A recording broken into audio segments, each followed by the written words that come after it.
Golf میں سکون نہیں آیا، امن آج تک کسی نے نہیں دکھا۔ اللہ رب العزت جلد از جلد یہاں امن قائم کرے اور فلسطینیوں کو اسرائیل کے ظلم سے بچائے۔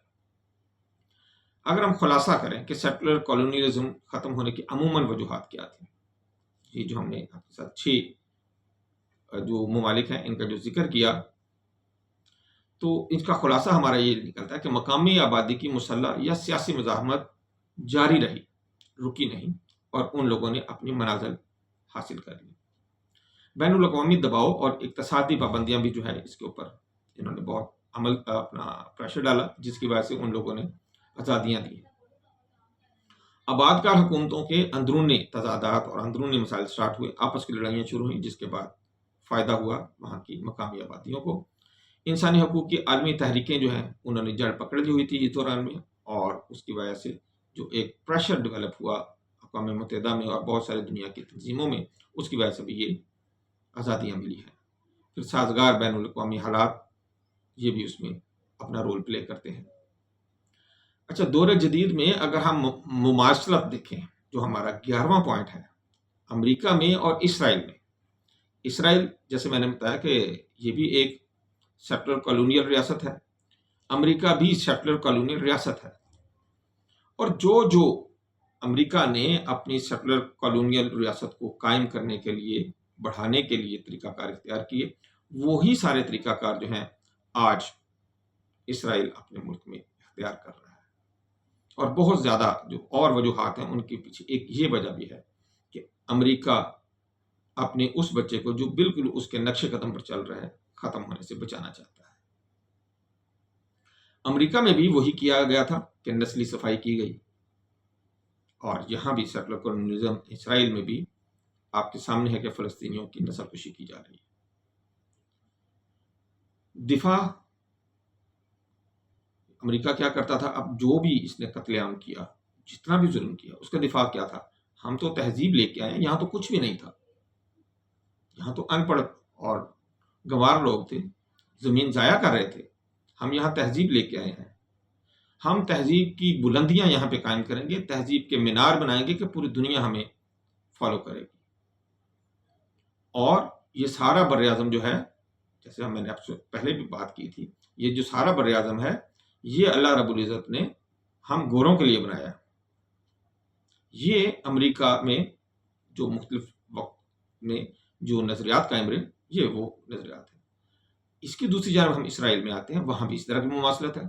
یہ کہتے ہیں کہ یہ ہمارا تاریخی وطن ہے، یہ ہمیں اللہ تعالیٰ نے عنایت کیا تھا اور ہم نے یہ دوبارہ حاصل کرنا ہے۔ اچھا جی، پھر امریکہ کہتا تھا کہ بین الاقوامی رد عمل میں کہ مقامی جو امریکہ کی تحریک ہیں وہ بس چل رہی ہیں، اپنا کام کر رہی ہیں، وہ ہمیں اس سے کوئی غرض نہیں ہے۔ لیکن آج بھی آپ جانتے ہیں کہ امریکہ میں اپنے حقوق کے لیے بہت سارے جو مقامی تحریکیں وہ چل رہی ہیں، اور اپنے حقوق وہ کسی حد تک تو انہوں نے حاصل کر لیے ہیں، لیکن بہرحال ان کے ساتھ اب وہ والا سلوک نہیں ہے جو پہلے غلامی کی صورت میں ان کے ساتھ کیا جاتا تھا۔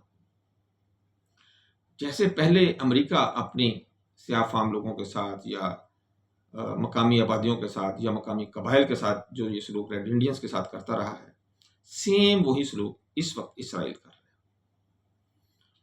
لیکن امریکہ میں تو اب اتنے سالوں کا 418 سالوں کے بعد کہیں جا کے وہاں پہ حقوق ملے ہیں، اور یہاں پہ بھی 76 سال ہو گئے۔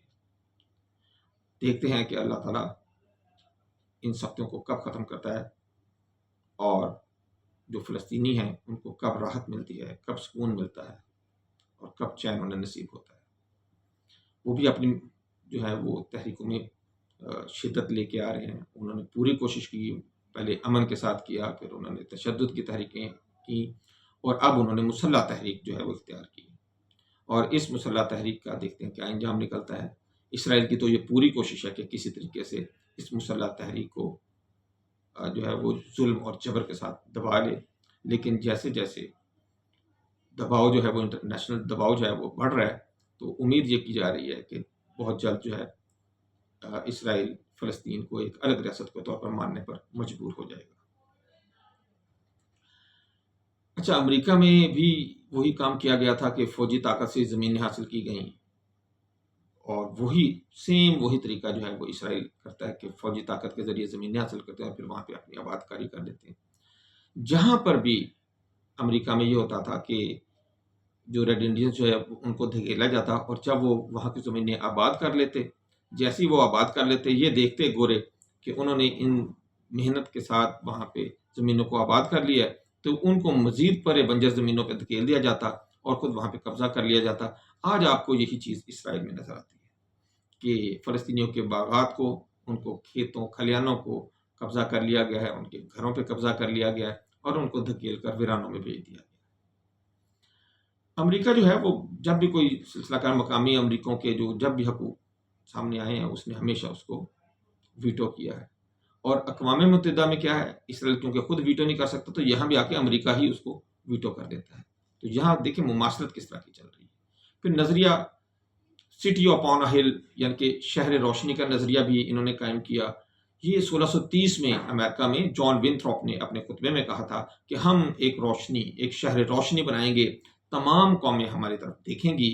اور اس کا ماخذ کیا تھا؟ اس کا ماخذ تھا متی، اور اس نے تم دنیا کی روشنی ہو، ایک پہاڑ پر بنا ہوا شہر چھپایا نہیں جا سکتا. یہ ایک بائبل میں سے ایک چھوٹی سی آیت جو ہے اس کو کوٹ کر کے تو 1630 میں جان ونتھروپ نے اپنے خطبے میں اس کو اپنے الفاظ اس طرح دیے کہ ہم ایک شہر روشنی بنائیں گے، تمام قومیں ہماری طرف دیکھیں گی.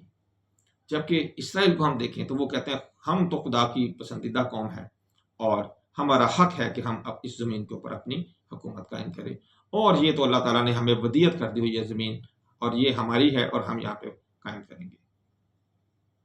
پھر امریکی اور اسرائیلی کالونیل سیکٹرزم میں مزید اگر ہم یکسانیت دیکھیں تو دونوں خود کو منفرد اور فوق البشر سمجھتے ہیں. یہ سمجھتے ہیں کہ ہم ساری دنیا سے بہتر ہیں اور ساری دنیا ہمارے سامنے ہیچ ہے اور نیچ ہے. ایک نے تورات کو اپنا ہتھیار بنایا ہے، یعنی کہ اسرائیل نے، تو دوسرے نے تقدیر کے نظریے کو اپنا بنا لیا ہے، یعنی کہ امریکہ نے.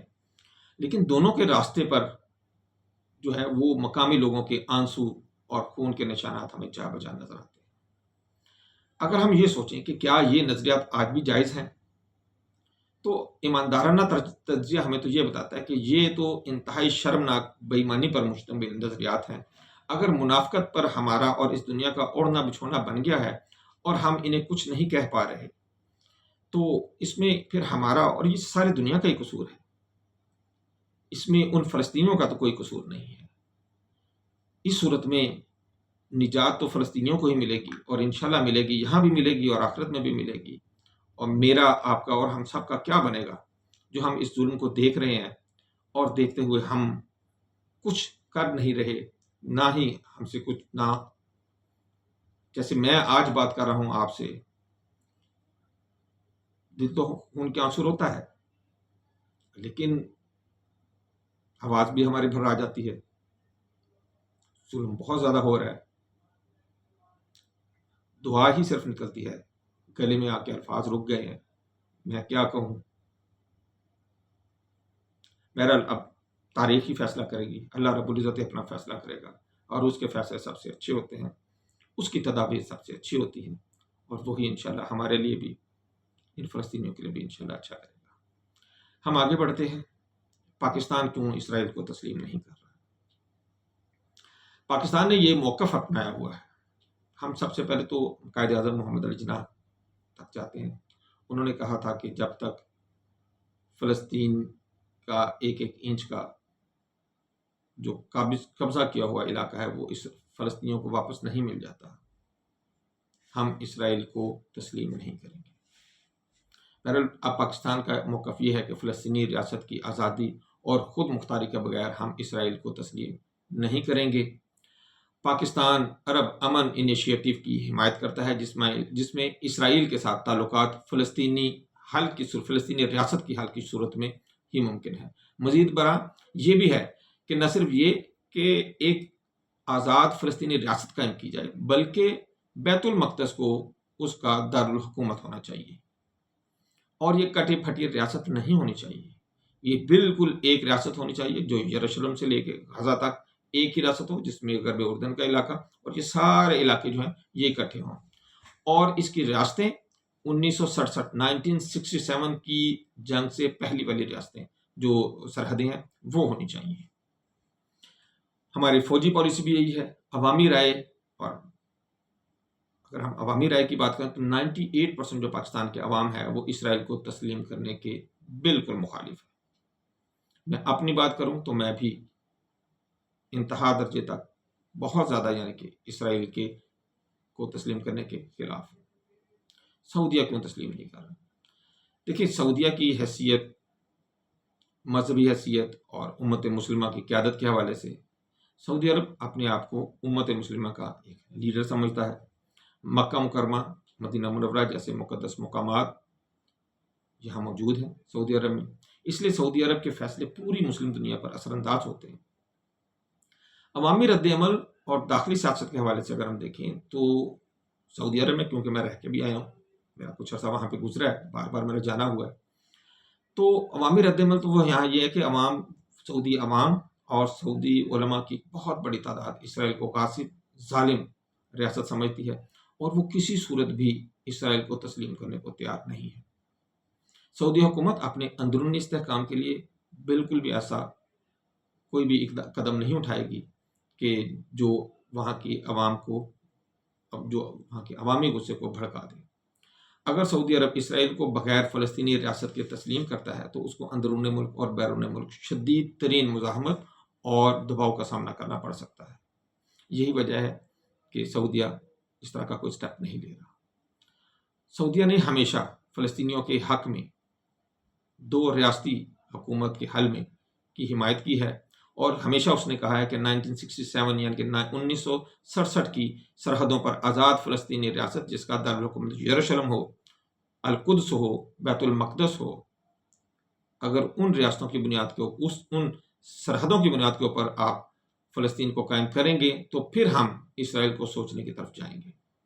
اسرائیل کو تسلیم کرنے کے لیے عرب امن منصوبہ جو 2002 میں بنیاد جس کو بنائی گئی ہے، جس میں بنیادی شرط یہ ہے کہ فلسطین کو ریاست کا درجہ دیا جائے اور تمام مقبوضہ علاقے خالی کیے جائیں، تو اس کے بغیر سعودیہ بھی اس کو تسلیم نہیں کرے گا.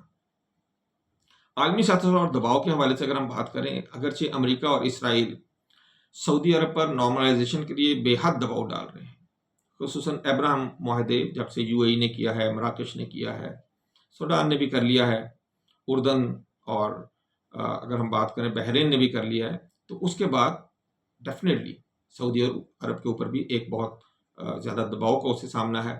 لیکن سعودی عرب چاہتا ہے کہ فلسطین بھی بن جائے اور سعودی عرب کو بھی کچھ جو ہے وہ رعایتیں ملے. اس میں یہ ہے کہ سعودی عرب چاہ رہا ہے کہ امریکہ سے جیسے نیٹو جیسی جو دفاعی ضمانتیں ہیں وہ اسے ملنی چاہیے، پھر F-35 طیارے اور ان کے علاوہ جدید ترین اسلحہ اور ایٹمی ٹیکنالوجی کا حصول جو ہے، یہ اس کے بنیادی نکات ہیں.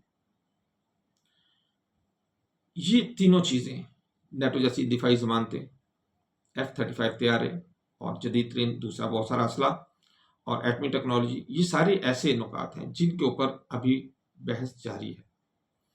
اور جو بہت بڑا نقطہ ہے، جیسے میں نے آپ سے پہلے بات کی، جو فلسطینی ریاست کا قیام ہے، اگر وہ ہوتا ہے تو اس کے ساتھ یہ والے بھی مقاصد حاصل ہوں سعودیہ کے، تو پھر سعودیہ جو ہے وہ اسرائیل کو تسلیم کرنے کی جانب سوچ سکتا ہے. مجھے اور آپ کو، ہم سب کو یہ واضح نظر آ رہا ہے کہ پاکستان اور سعودیہ اس وقت پوری دنیا میں مسلم دنیا کو لیڈ کر رہے ہیں.